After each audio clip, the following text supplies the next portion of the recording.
Have you ever wondered why people keep saying America is drowning in debt? Right now, the United States owes more money than any country in history. But here's the surprising part. The US government doesn't owe this money to just one person.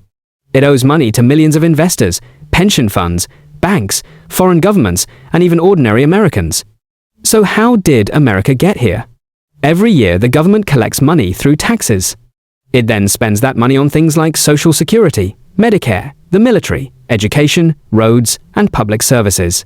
But sometimes, the government spends more than it collects. When that happens, it has to borrow money. It does this by selling something called Treasury Bonds. Think of a Treasury bond like an IOU. You lend money to the government today, and the government promises to pay you back later with interest. Investors around the world buy these bonds because they're considered one of the safest investments available. But here's the challenge.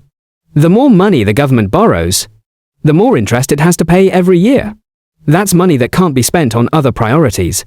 So why doesn't the government simply print more money? Because printing too much money can increase inflation.